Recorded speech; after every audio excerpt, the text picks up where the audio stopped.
it might even have continued on down, and we would have had a less of a body and more of a wick at the top, which is what happened on this next candle. So we're still showing, that being a resistance level there. So let's see how it plays out a little bit.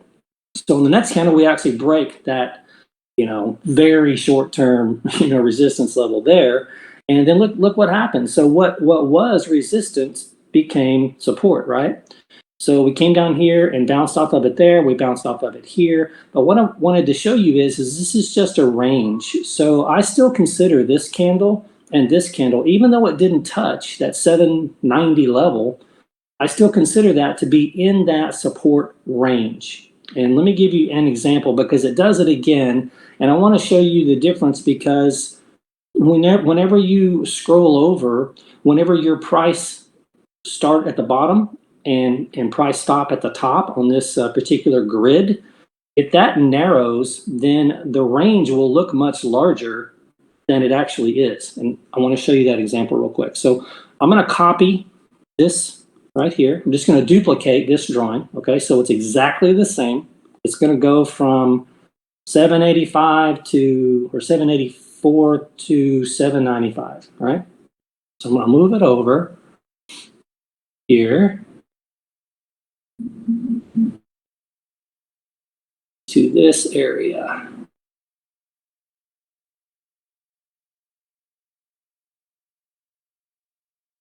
Because it can still be a little bit tricky. Because once you get here, when we looked at that other range before, it looked much bigger, much smaller, right? But it's the exact same range. So don't let the chart trick you when you're scrolling through because it can look different. So, if we had just left that one line there, this would look like, oh, wow, we broke through that support pretty heavily, and that might kind of trick you. So if you need to, you can, duplicate that drawing and move it over.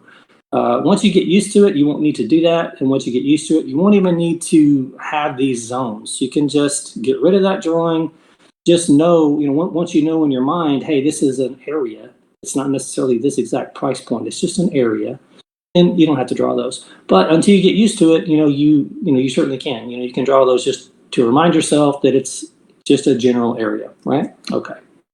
So I wanted to cover that.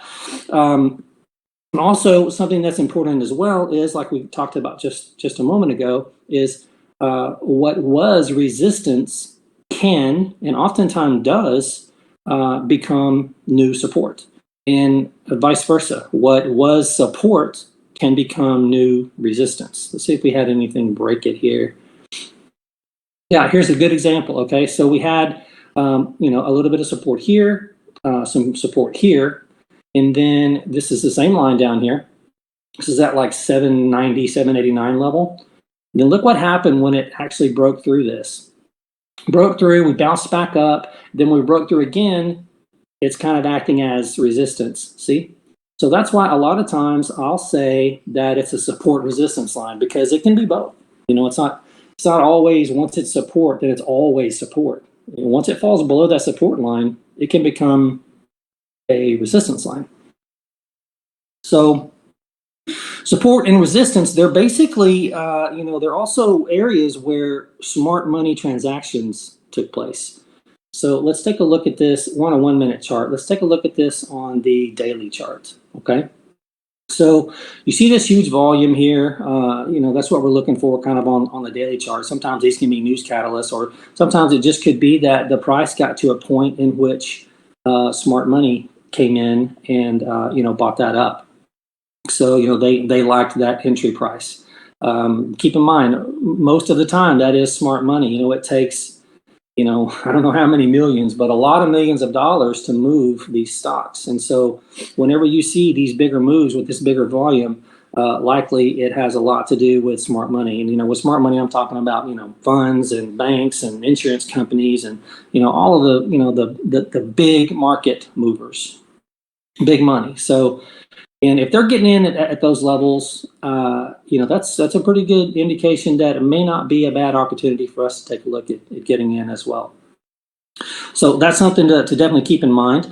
So, and also these large volume days, like I said, they can be indicative of a news catalyst. And when you're looking at the daily chart and you see, a big gap up, let me see if I can find one here.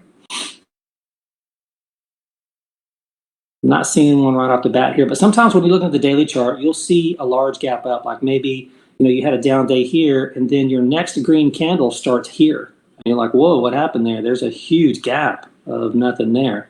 Well, this isn't, these candles are daily candles, so it's not taking into account what happened pre-market or after hours. So that's why you don't see any of that gray area on these daily charts. So that's what that gap up was about, is either after hours or pre-market, maybe a news catalyst hit and it bumped up, and you can kind of focus on, what key area of support or resistance you're in, at that point. So these support and resistance areas, I told you we would touch on entries and exits and things like that. They're key areas to look for an entry and to look for an exit. And they're also a key area to look at where you would put your stop loss. They're a key area to look for a price change, a price direction change, right? So let's look at, let's zoom out here. Let's see if we can find like a decent channel. Okay, so here's a channel. So let's say that we're, this trend line down here is showing some support, and this price line here is showing some resistance. So would you want to take your entry like up here, towards this price line of 810? Well, probably not. We're looking to take our entries closer to, the support line or the support area versus up here. And, you'll also be looking, maybe if you did take a position down here in the support area, you would be looking to possibly get out, or at least maybe take some profit at this resistance level up here. So, you could have a good entry down here as long as you had several other indications that it is a good entry. Ride it on up to the next resistance line. Be looking to either scale some profit out or hop out totally if it doesn't break through, which in this case, it did meet some resistance initially on that 810 support, but then ended up breaking through. So maybe your an aggressive trade would have been here just above the support, and a confirmation trade would have been on this candle here. And then you could have ridden it all the way to the next resistance point, which was 829 in this particular case. So let's talk about an SL real quick. So let's say you entered here on this candle, or maybe even this candle. Where would you want to put your stop loss? So would you want to put your stop loss right above support just to make sure you didn't lose too much money? Would you want to put it at support, or would you want to put it below support? So I would put it below support. Reason being is because you could still have a small pullback back to retest the support area again, and then bounce right back on up. And this would have been a decent example of that if you ended up taking a trade on this particular candle here, and we had a small pullback here. If your support were right around this area here, your stop loss, you would have stopped out. Whereas if you'd had it a little bit below that support line, then you would have been fine on the move back up. So these support and resistance levels can really help you identify entries, exits, and stop losses. So, but another example on that stop loss, let's say that you're only willing to risk X amount of money. I'm only willing to lose $100, let's say, on this particular trade. Well, if your stop loss being below this support line is more than that $100, then yeah, you want to stick with whatever that max is that you're willing to lose, and don't worry about that down on the support. But these are areas that you want to key in on entries, exits, stop losses, things like that. Okay, and another nice thing about support and resistance is that it can help you kind of predict the future of price action, right? This is something we all know. If we knew the future in these stocks, man, we would just clean house, and that's something that it can help you determine that. And there are some other factors that we will go over in this session that will give you more indications of whether or not that looks like that's going to happen. and we will go over that. Okay, so let's go over a little bit on chart timeframes. So the higher the time frame, the more solid the support and resistance is. So you're going to have, more solid support on a 15-minute chart than you are on a 1-minute chart, obviously.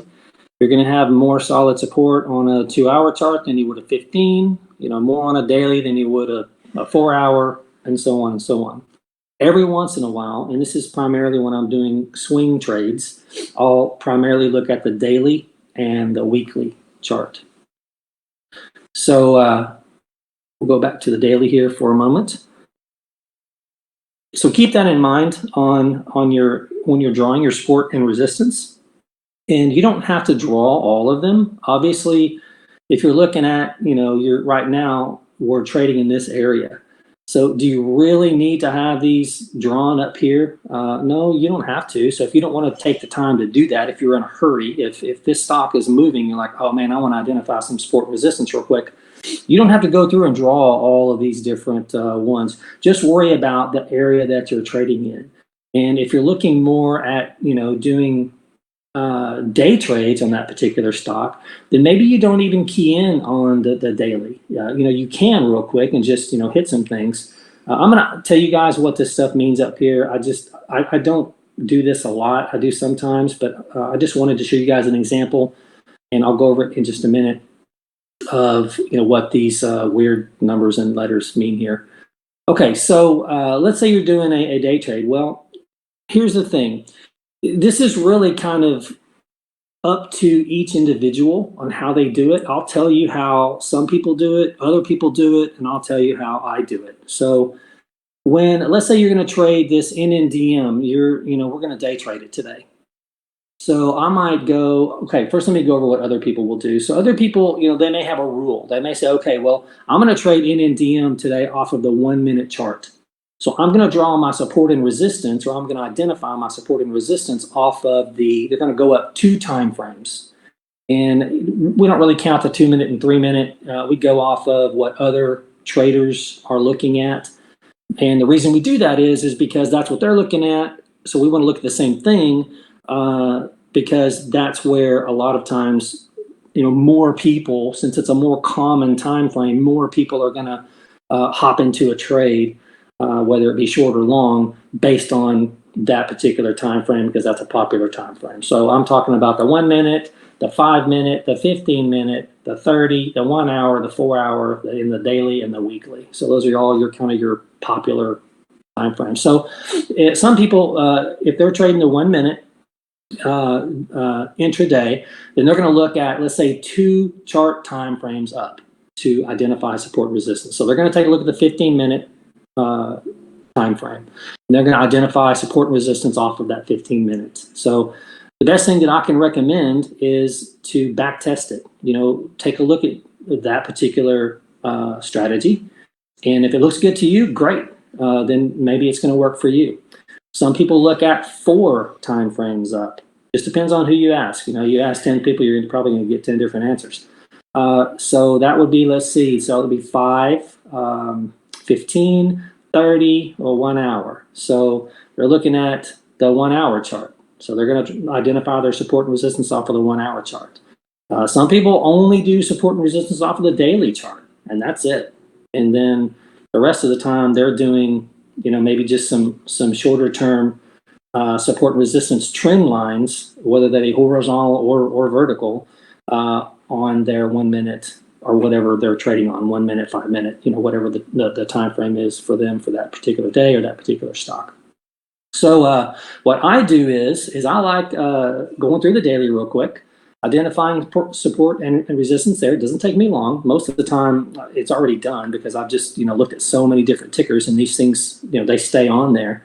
So I'll look at the daily, and then, I might look at like a 15-minute. If I'm going to be on a 1-minute chart, then, I might take a look at the 15-minute, make sure everything else is kind of lining up and looking the same. If not, I can make some adjustments, if I wanted to put another price line there for support, I could.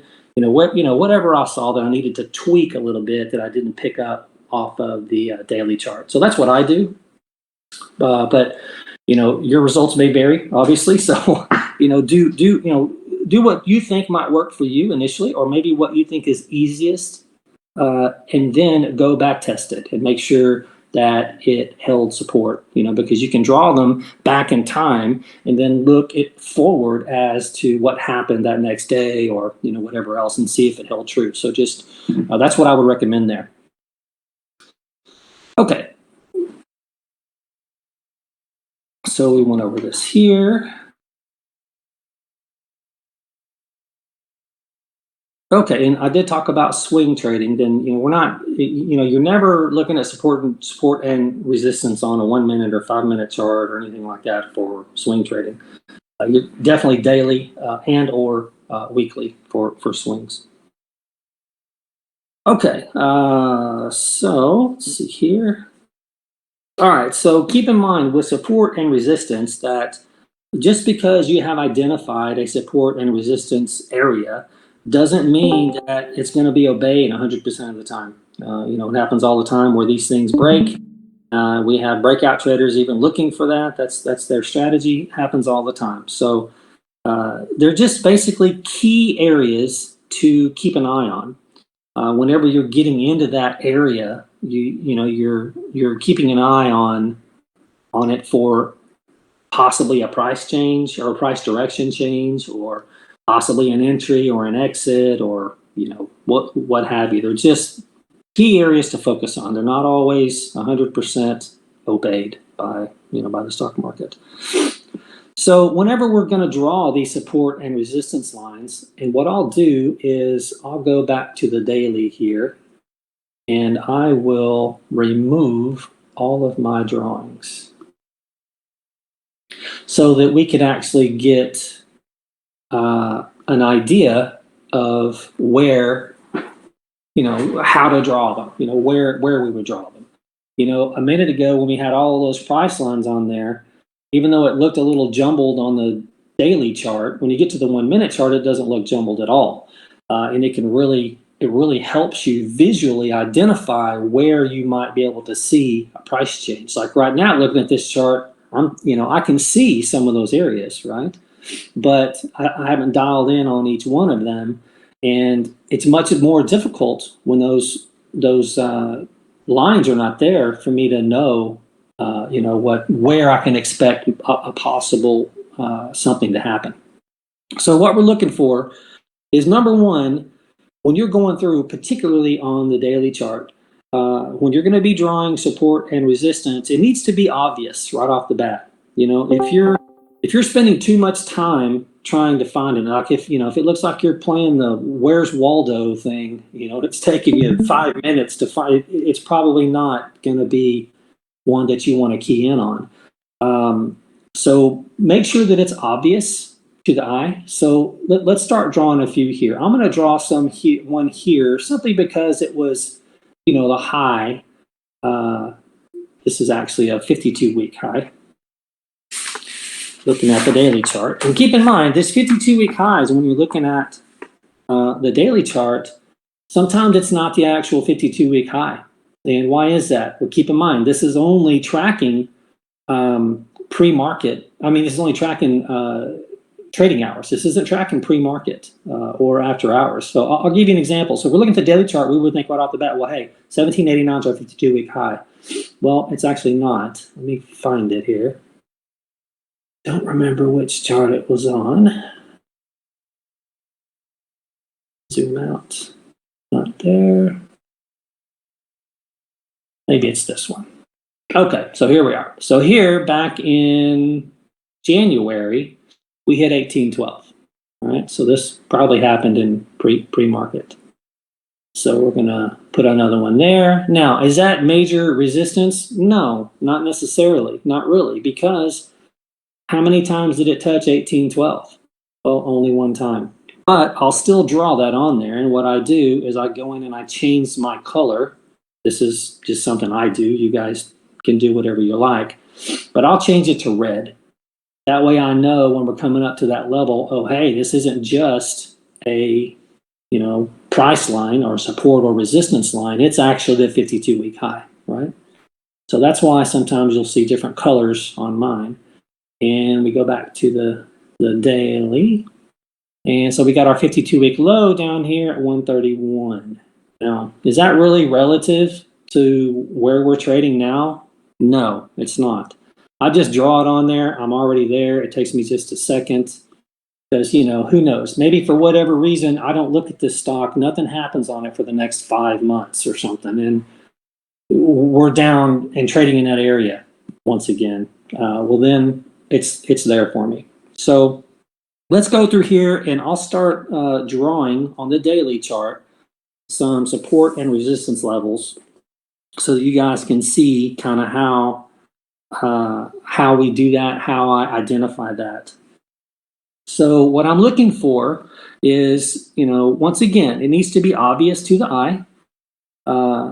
And why do we want it obvious? I think I mentioned before, but you know, the more obvious it is, the more traders are going to see it.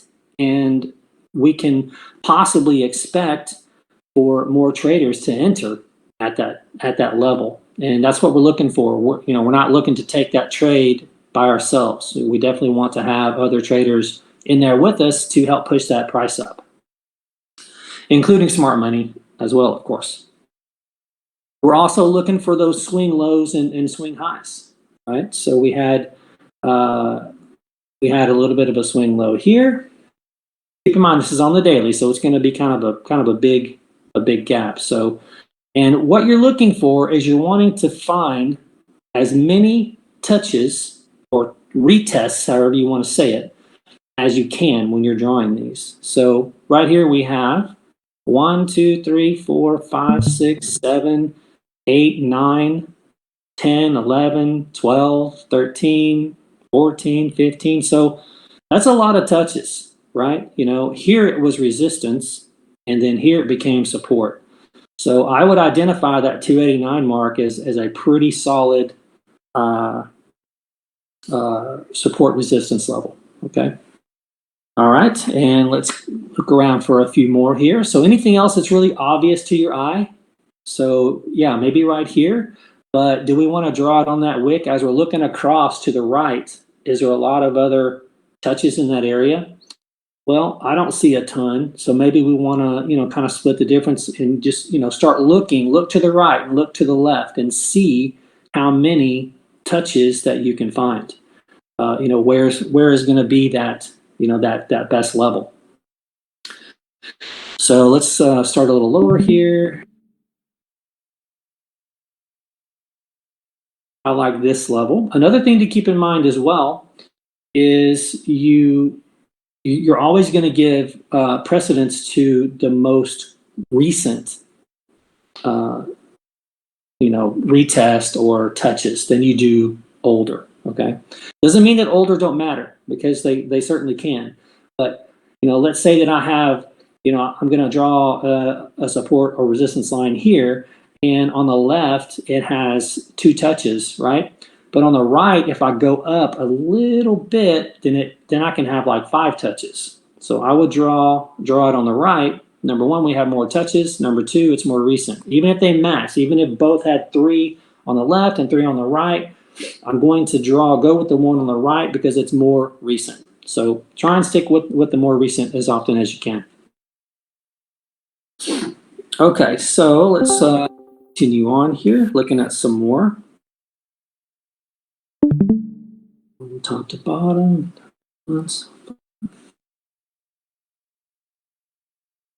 So we have some more here, some more touches on the left there, if you can see.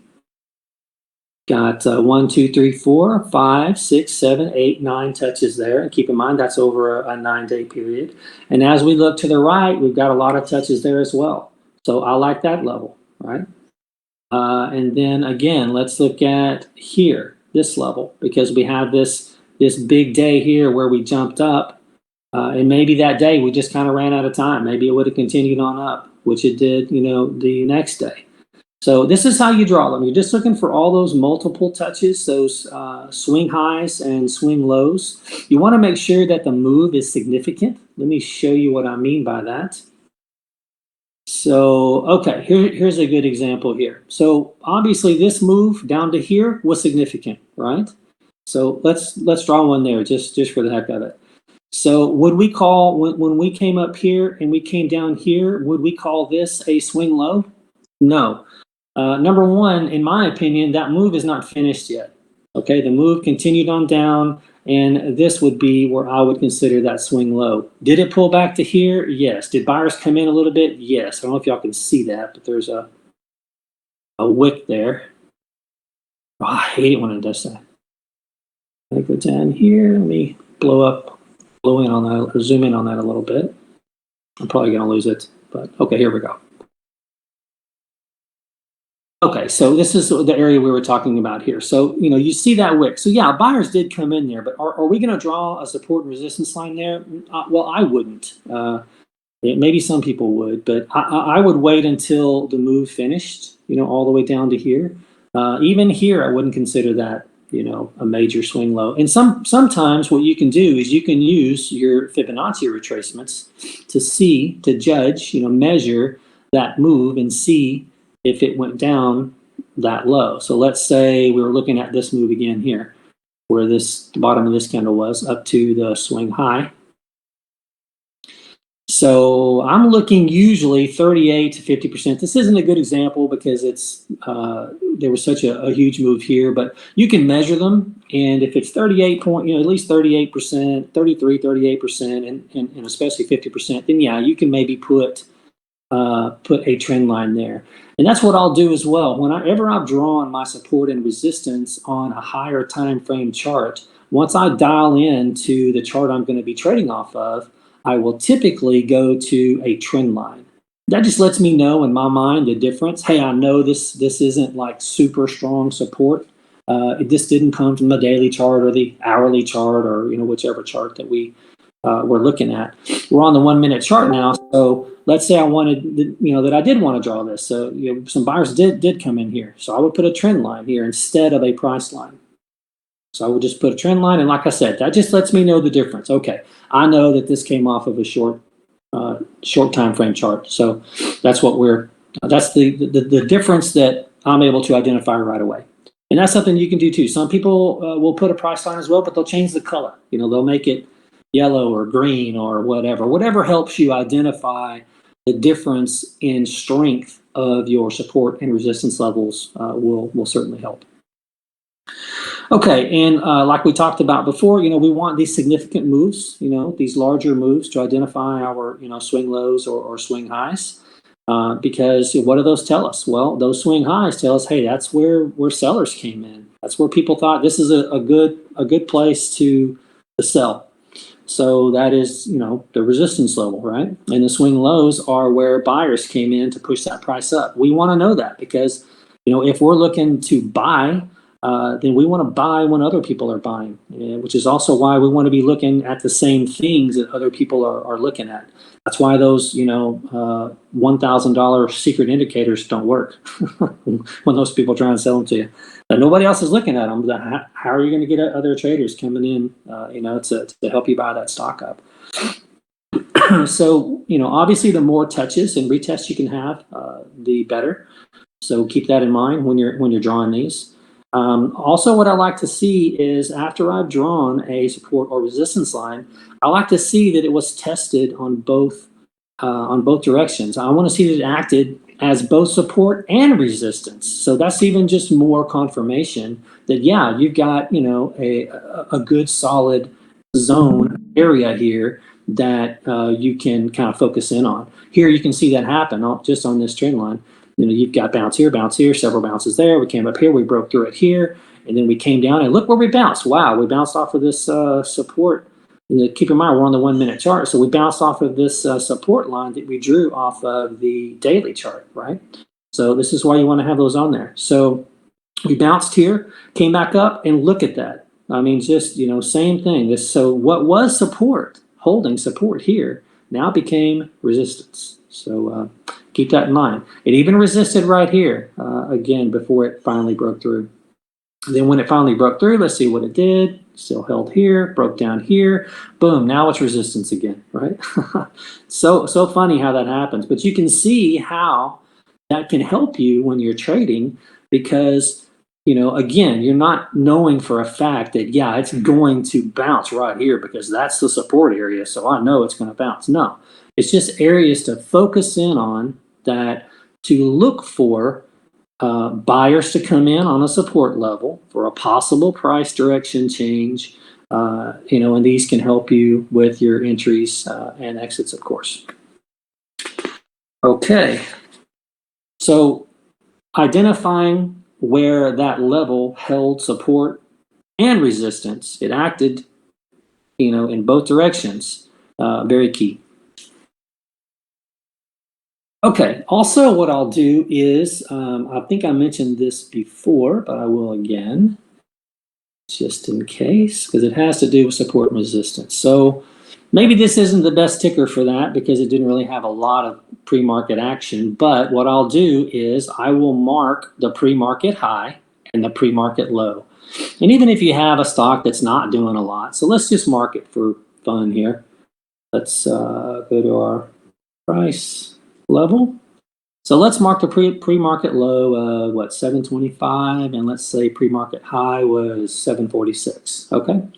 So let's say that this thing didn't get any news and nothing happened. Now, I don't know what happened here, but something happened, and obviously it got something happened that was exciting that made this thing pop on up to 829. But let's just say that it didn't. Let's just say that it was just a normal day for this stock. But you know what? You really like this stock. You like this NNDM, and you want to trade it today. So once you've drawn that pre-market high and pre-market low, oftentimes you can trade that stock. I mean, look what it did before it shot up on whatever happened here. It was trading in that channel, right? And you can even go in here. I would draw, because I want to know the difference. I want to know, if I draw another price line here, I might get confused on, what the pre-market low was. So I'll go and change it to a trend line. And maybe I want to say here, it didn't, it wasn't going all the way down to the pre-market low, but here we had buyers coming in, right? So I would draw a trend line here. Make sure when you draw these horizontal trend lines that they're perfectly even, because you want them stretching all the way across, so you can you're hoping to foretell the future here. So again, another perfect opportunity here. You can get in on the bottom of this trend line, and you can ride it up to the top of the trend line. Hop out, or maybe scale out, hoping that maybe it'll break that trend line or that resistance area. And if it doesn't, that's okay. You just dump it, and you're looking for the next opportunity. Back down, back down. And just because these stocks don't have catalysts doesn't mean that you can't trade like this, intraday. You absolutely certainly can. And how do we do that? Well, we do it off of support and resistance lines. It's that simple. So keep that in mind. And that's why I draw those pre-market highs and lows. Now, what would happen if, what I call this area here, let me zoom in. Sometimes I've watched a couple of these videos, and I see it's kind of difficult for you guys to see because they're smaller. Maybe not zoom in quite that much. Okay, here we go. A little better there. Okay, now y'all can see a little bit better. So would I call these two breaks of this trend line, would I call it a solid break? No, because once again, this is a support or a support or resistance area. Okay, so I would still think of these as being in that particular support area here. But another good thing, if it did break, so let's say that it did have a solid break, right? So if it did have a solid break, we'll zoom out one more time. So if it did have a solid break of this trend line, well, what are we looking for next? Where are we looking for our next bounce? Possible bounce. Well, right here at the 725 level, right? Because that's the lowest point we were pre-market, which indicates to us during the pre-market time, that's where buyers came in and said, hey, no, this isn't too low, or hey, this is a good deal at 725. I'm going to pick up some shares here. So that would be the next one that we're looking for. And let's say that we broke through here, right? So I didn't go through and make a lot of, I had a bunch of them on here, but I don't want to spend too much time drawing these lines. But let's say that we had another price level or another resistance support level, let's say here, okay? So if it broke through here, well, what's the next level we're looking at possibly getting to? You know, a possible change in price direction. Well, at this next level, right? And if you have that pre-drawn, you're going to know that already, and that's really key to know. So you can be watching for that right there. Okay, so maybe something might happen here. Let's see what happens. Okay, we broke through. Good deal. Maybe you scaled out a little bit here because of that resistance level. And then you left, the rest of it in hopes that it's just going to continue on up. So these things are going to just give you a really good idea of where to look, and that's why a lot of times you'll hear somebody say, "Hey, if we break 746, we've got room to 764." Well, what do they mean by that? That they're, a lot of people think, "Wow, man, that guy really knows what he's talking about." Come on, it's simple support and resistance. So. Anybody can do that as long as they've learned how to do it, and it's easy stuff. A lot of times people make this out to be harder than it is. I'm seeing in other situations where somebody will pick up some shares while it's on a downtrend, right? It's pulling back real hard, and as soon as it gets to whatever, let's say 764, they buy and they say, "Hey, I just bought such and such at 764." And people are like, "Wow, man, are you crazy? That thing's just tanking." And then it goes the other direction. And then they're like, "How do you know that? How do you know that? It's like magic." Support and resistance. That's all it is. That's what they're looking for. So, and you have a lot of other people that are looking for the exact same thing, which is what gives us our big price move most of the time. Okay, so next thing, how can we reduce risk when we're looking at support and resistance levels? So what we're looking at is we can check the chart patterns. We can look at candlestick patterns. Do we have did we get a double bottom? Are we up here at a resistance level and we have a double top or a head and shoulders? Or when we're coming off of this resistance level, when we're in a resistance level, do we see a bullish engulfing candle? We're looking for other indications. So how strong is that support? Is it is it recent support? Is it old support? Did it touch a bunch of times? And before I forget, I'm going to go over that just real quick before I continue on with this. I'm going to go back to that daily chart and just show you guys. Oh, I erased them. Okay, so what that 3DR and all that kind of stuff means is that, so what I'll do, I have done in the past, I haven't done it a lot recently, but what you can do so that you can know in your mind how strong that support is. So I don't know if you remember, but let's just say, let's take this one for example. Draw a price line here. So I can go in here and I can edit this price line, right? So I'll go in here and I'll name it something. Let's say I name it 5DR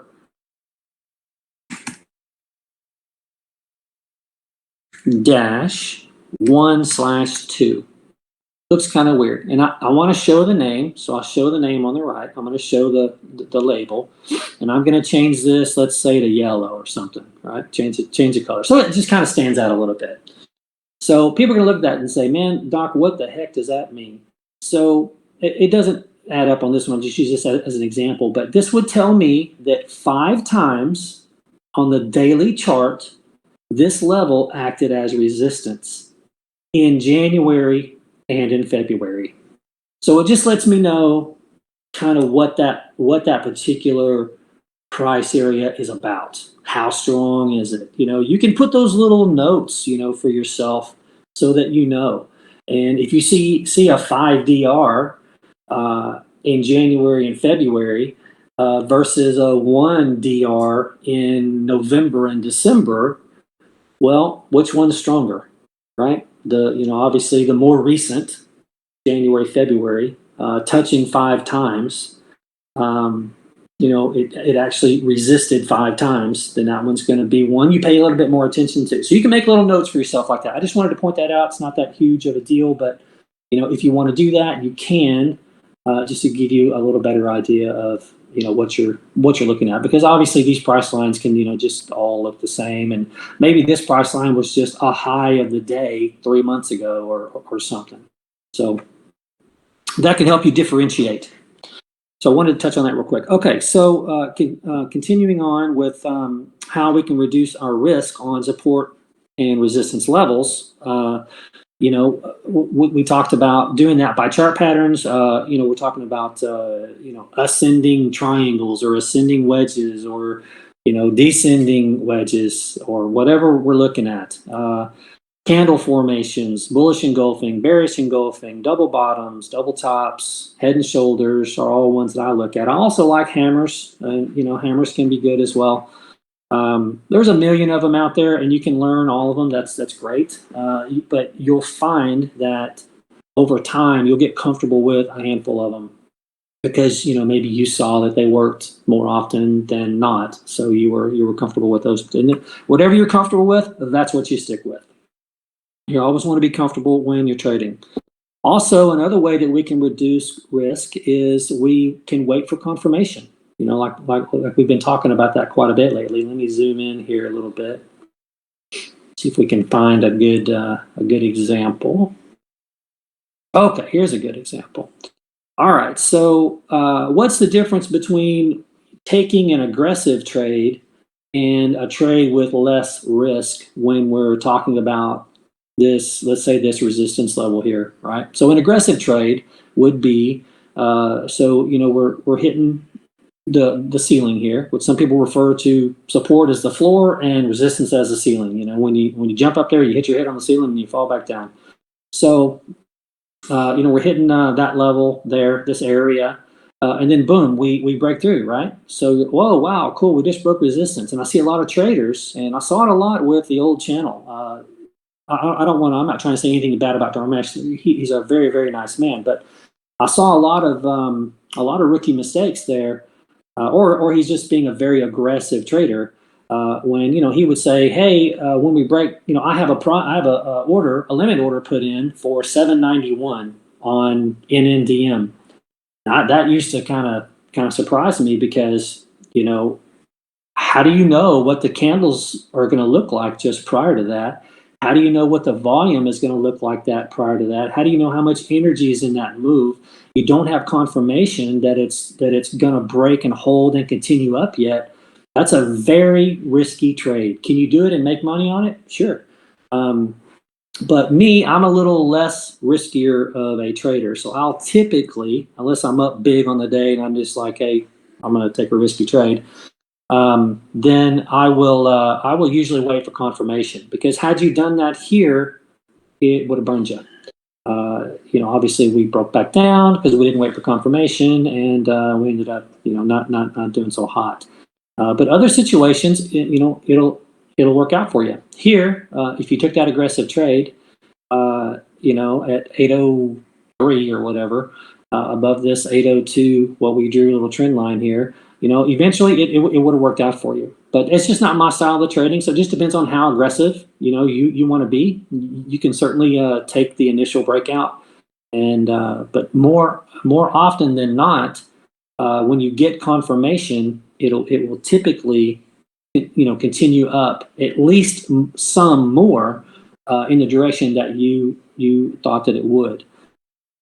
Especially when you're looking at other indications that are all agreeing, saying the same thing. Yes, that's going there. We have volume. We have, a really nice big fat candle here. Maybe here we had this bullish engulfing candle, so that's why you hopped into it. Then after the bullish engulfing, you saw we're holding, so so you hopped in. But you have a little more confirmation here, because once we did break above, we started kind of holding it there.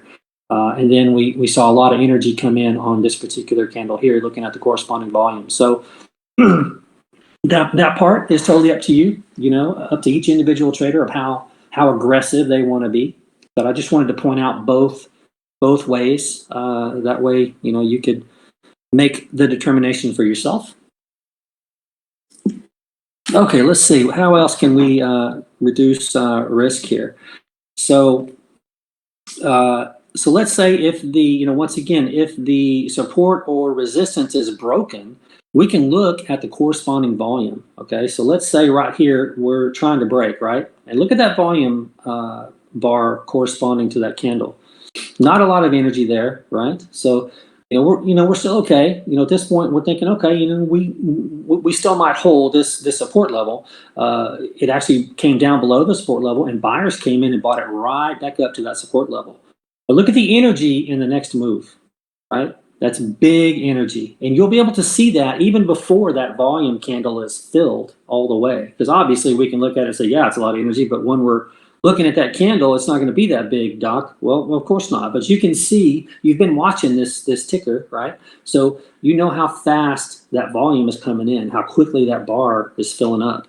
And if you're, 20 seconds into this particular candle, and the volume bar is already twice the size of the previous volume bar, well, there's a lot of energy in that move, right? So sellers were really serious about this move. So obviously we have a very, very nice, solid confirmation of a break here. And this would be what shorts are looking for. They're looking for us to break a particular support level. And then once we break that support level, just like we would buy on a confirmation break of a support level, of a resistance level, these guys are looking to short on a confirmation break of a support level. So, if you have some shorters in there, that's what you're going to be looking for. Okay, moving on here. So we talked about, looking at the corresponding volume to identify, the level of the energy or sentiment on that particular move. Volume, very, very important. So what can give us a forward indication? What can kind of tell us the future that the next upcoming support or resistance level may get broken?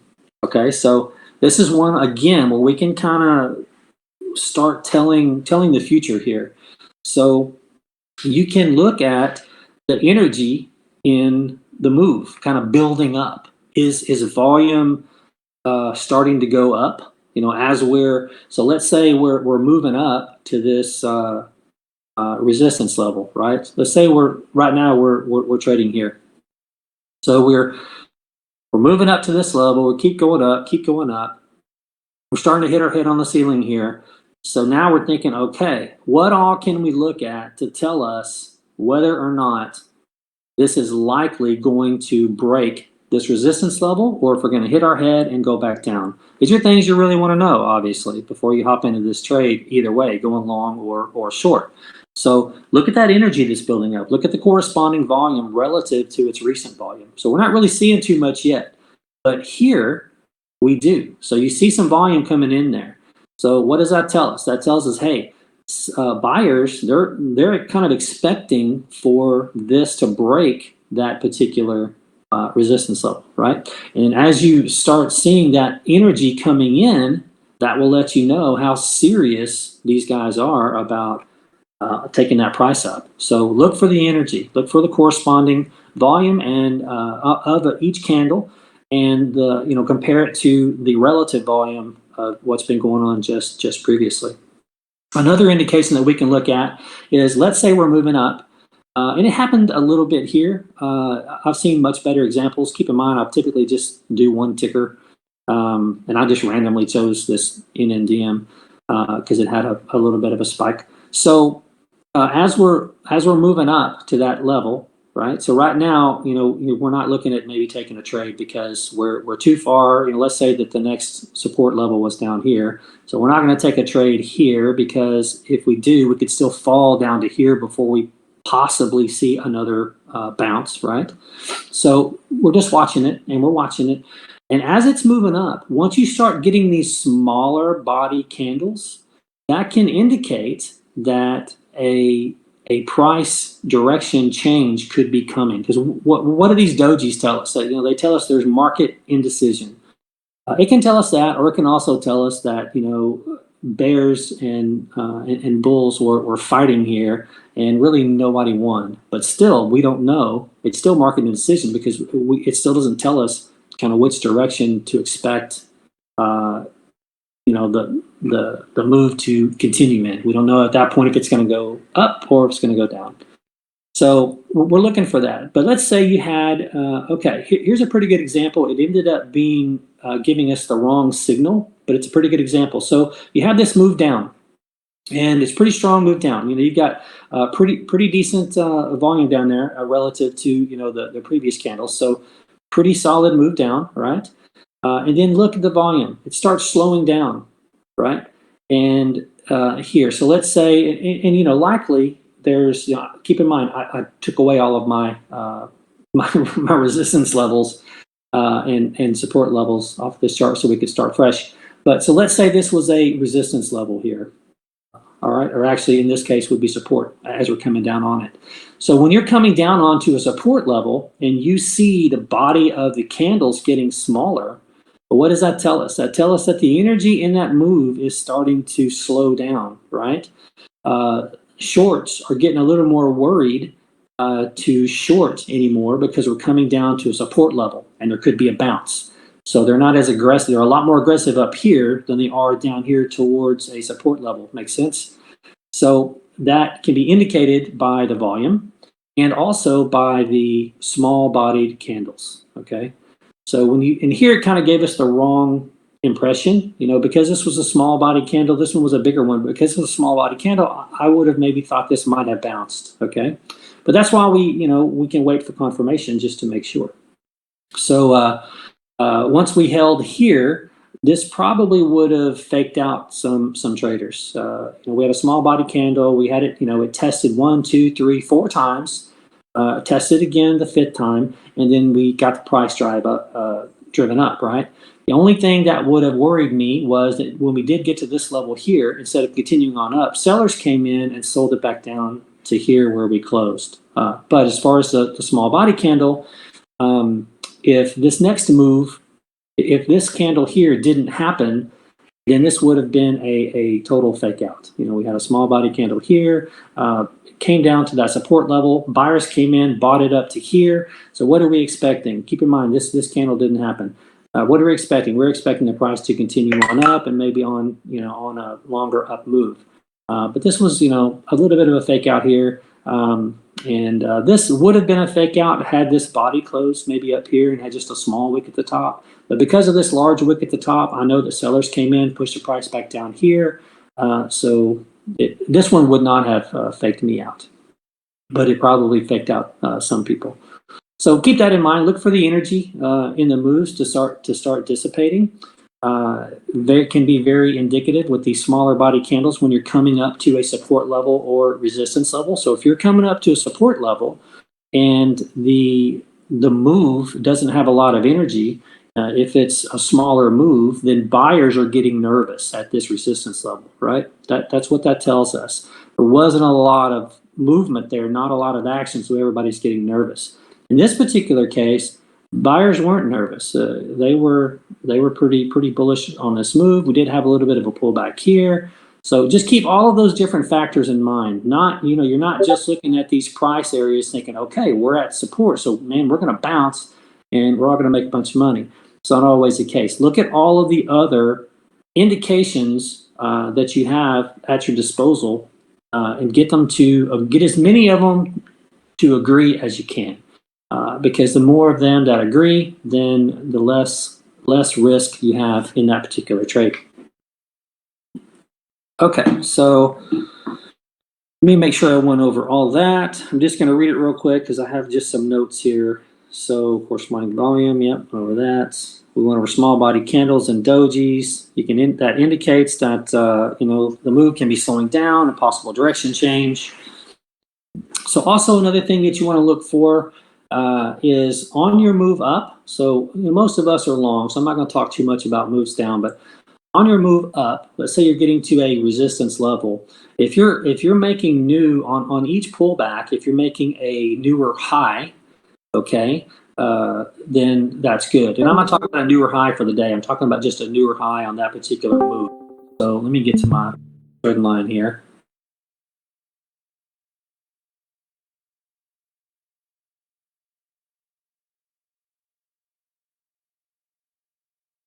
I have to delete a little something just a moment.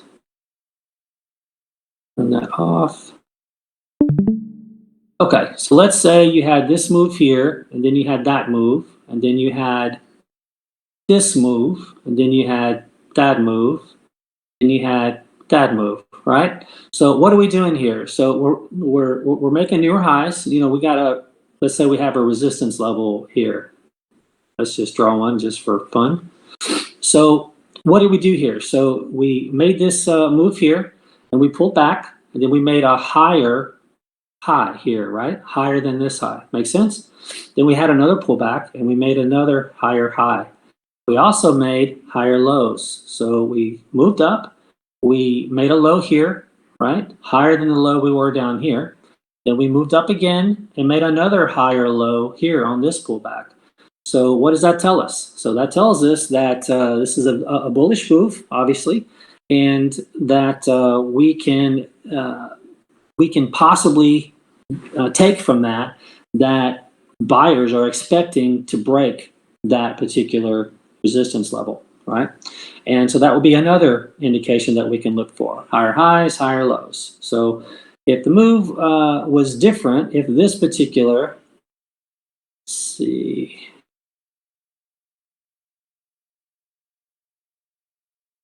let's just remove this. Let's say that instead of that, we pulled back down to here. So that wouldn't be near as bullish, right? Because what did we do? We didn't make a higher high, and we actually ended up making a lower low. Doesn't always mean that it's not going to break through that resistance, but I like the example, the previous example, much better than I do this example. I hope that makes sense.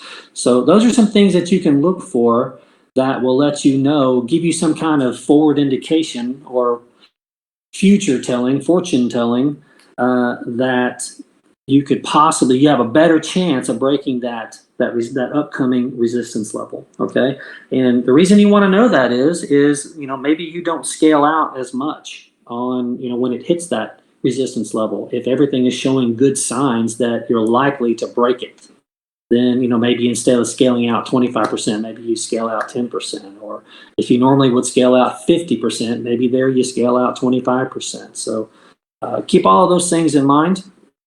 Let's cover some more stuff here. All right, slide low. So whenever these guys are buying, let's say in that first example, let's go back to, let's see if I can do this here. Undo. Okay, so back in this first, actually, in essence, what's happening here? So are buying at a higher, so they level, and then this is just for example purposes. But then they were cool with buying at the 793 level. Then it moved up again, pulled back, and hey, buying higher. Buying at the 794, 795 level.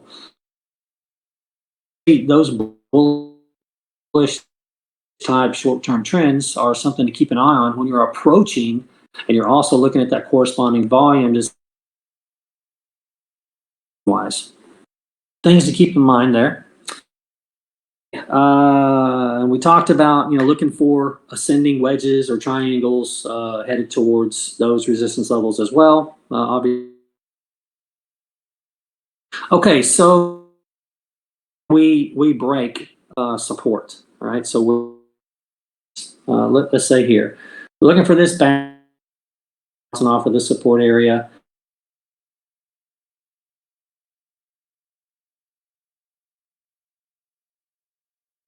Are we going to buy at the bottom of this? Because keep in mind these, if you wanted to take an aggressive trade, information, areas and zones. So just because the wick didn't go all the way down and doesn't mean that it's not reacting off. So, if you did take this trade, if you did take that trade, yeah, that would be fine to take it down there. Once it breaks that and starts getting down into your next support level, which is what you're looking for, right? So if you didn't have a support level here, if you didn't have one till down here, then yeah, I wouldn't look at taking an aggressive trade here. So that's what once you break one, you're like, hey, no big deal. There's another one, right? There's always another opportunity. So just keep watching those different levels for something to take place. Okay, let me make sure I went over my notes here. Historical levels. Okay, and just as I said, when traders say, hey, if it breaks this level, then we have room to that level. Same thing going down. A lot of people, you'll hear them say, hey, if we break 802, which really they should be saying if we break the 802 area, then we could pull all the way back to the 790 area. So that's why they're saying that. Basically, they're just looking at, just like we are, these historical levels of support and resistance of where buyers and sellers have come in to push the price in one direction or the other. But keep in mind too that you don't know how good that person is that said that at drawing support and resistance. Maybe all the support and resistance they drew off of was just off of the 1 minute chart. So don't always listen to everybody. Who knows how good how good they are at it, even though it's fairly straightforward. Okay, last thing we're going to touch on here, and then I'm gonna end it, and we're going to have a part 2 where I will go over more support and resistance, and I'll go over trend lines. Trend lines act as support and resistance as well, and they're extremely important and they're even more important for us because a lot of the times, us day traders, because a lot of times we're trading these catalysts. So you need to be able to draw these trend lines, these vertical trend lines, to see where you are in that particular trend. And then once that trend breaks, that, hey, that trend's over. Maybe we're going to start sideways, or maybe we're going to start, on a downtrend now, or we're going to trade sideways for 10 minutes, then we're going to shoot up again. So we're going to go over that next time. But the last thing I want to go over is keeping your chart clean. So if you look at the daily chart here, before I had a lot of lines on here and it looked like pretty rough. It's once you have a lot of stuff drawn on here, it can start looking rough. But that's fine. We're not trading off of the daily chart. But once you dial in to the 1 minute chart, even if you're zoomed in, you can see that little move where I drew right there. It's all small now. Even if you zoom in, you typically won't have a lot of these lines that are really close together. So it's still going to be very legible. It's not going to be confusing. And what I'll do is if, let's say I'm drawing those lines and somehow I ended up with one at 790 and one at 794. That's too close. So what I'll do is I'll just split that difference. I'll go and I'll delete the 790 and the 794, and I'll put one at 792. So, you can do that because keep in mind, again, it's just an area. So you want to keep your charts cleaner looking. You don't want them looking like this. And I've seen a lot of people who have their chart like this, and I don't know how the heck they can trade off of a chart that looks like this. But, they need this indicator and that indicator, and they've got 5 million trend lines and price lines drawn, and I mean, it's just a mess. So you don't want your chart looking like that. If you end up having, feeling like you need that many indicators, then I would recommend that you have more than one monitor so that you can look at, a set of indicators on your secondary monitor, and then your essential indicators that you like the best on your primary monitor so that you can read your charts much easier. Okay, so I'm going to call it today, guys. That's a little over an hour and 20 minutes about. And then we're going to have a part 2 where I'm going to go over. It's just going to be just as essential as this one, just as key, because you guys are going to want to see these trend lines. I'll just show you a quick example of one that I drew. What was it? BTNR, is that what it was? Yeah, I think so. Let me make sure. Yeah, that's it. Okay, so let me just show you a quick example of one. I'm going to have to go back in time a little bit here. So let's look at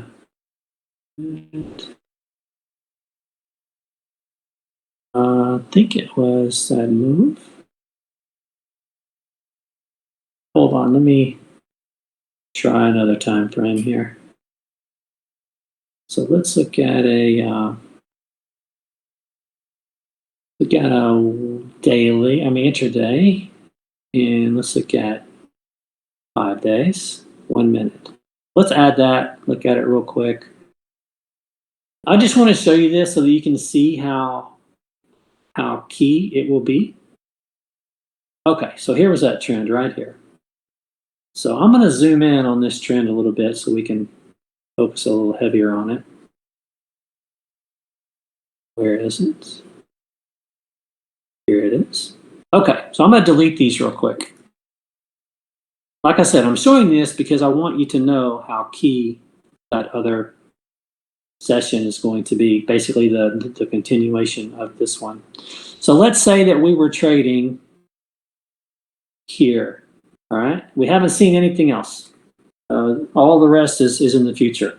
So we see that we're kind of starting an uptrend here, right? So we're going to start our trend line. And this is all the information we have. That's it, okay? So let's see what it did in the future. I'm going to extend this out to the right. I want you to look at how well it held that trend line all the way up. Even though this is all the information we had was right here. We can draw another one here. Extend it to the right. So you can see, and what does this tell us, right? You know, if you didn't have those lines there, well, you'd have kind of no idea where your support and resistance was, right? So we know that we had some support here, and keeping in mind, this is an area, once again, and we bounced here. So, but if we didn't have those lines there, you might be inclined, you know, to take a trade here, or here, or here, right? Because you just see the move going up. You're like, hey man, this thing's trucking up, right? So you want to hop in. You do not want to miss the move, right? We're going to FOMO in right here. Well, if we have these trend lines drawn, we know that we're buying way off of that trend line, way off of that support down there.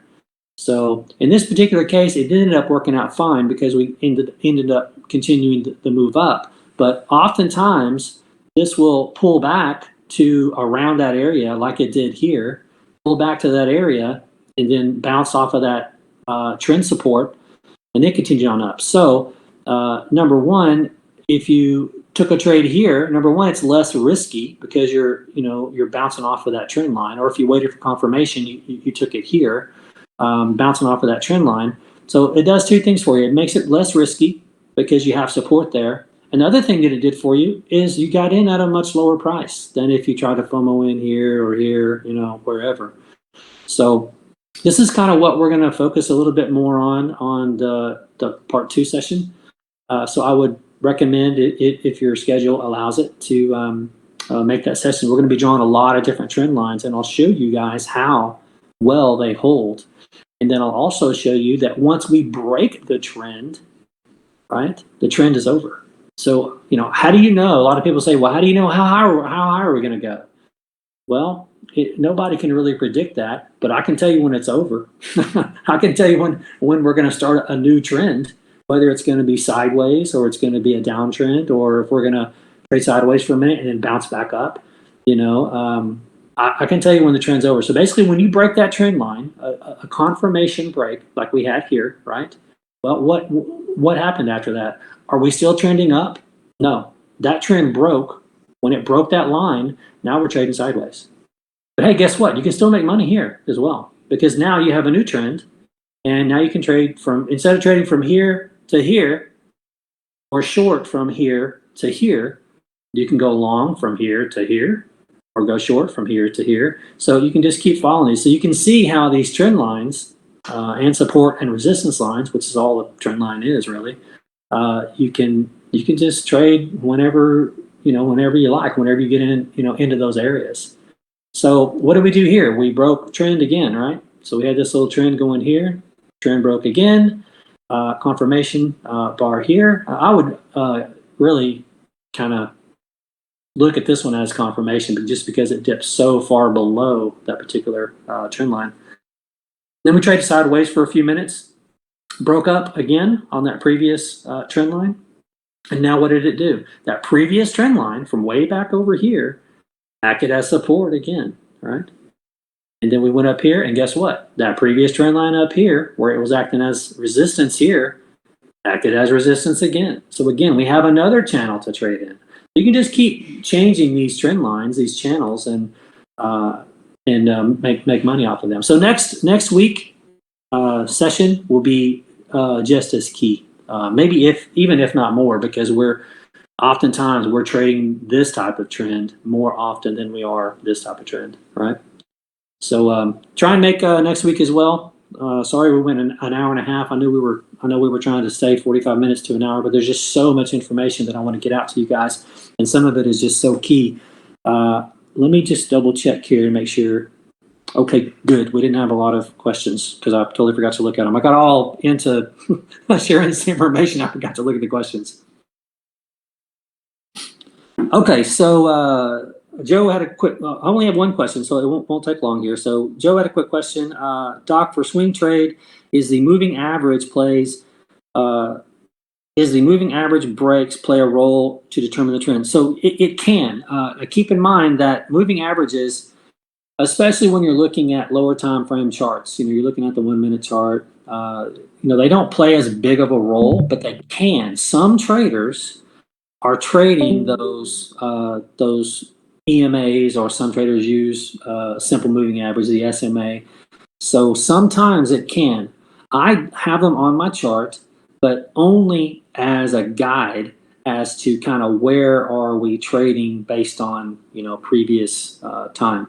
And I also will look at the higher EMAs, like the 50 or the 100, to see if traders are reacting based off of that particular moving average. But I'm not really using them for me.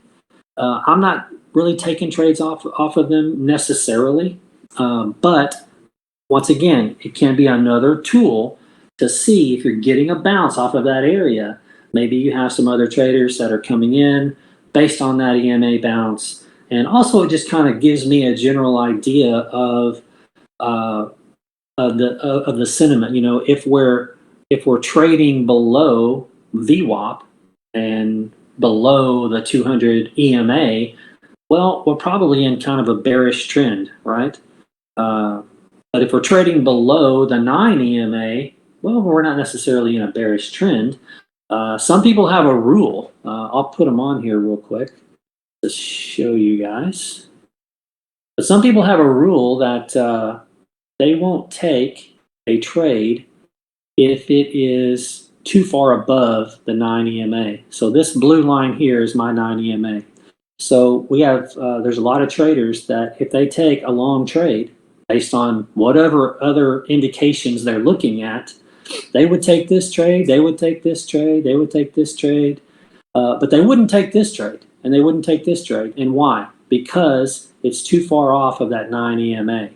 And so that's why I have those on there, because based off of what I know other traders will do, corresponding to certain EMAs. And these EMAs do act kind of like a magnet, a little bit. So a lot of times when you get a big gap off of that 9 EMA, then it's going to a lot of times come back down, and that magnet effect is going to suck it back down to that 9 EMA area. And you can back test that. Go and just take a look at it. Put a 9, a 20, a 50, a 100, and a 200 EMA, and maybe VWAP, and just back test it.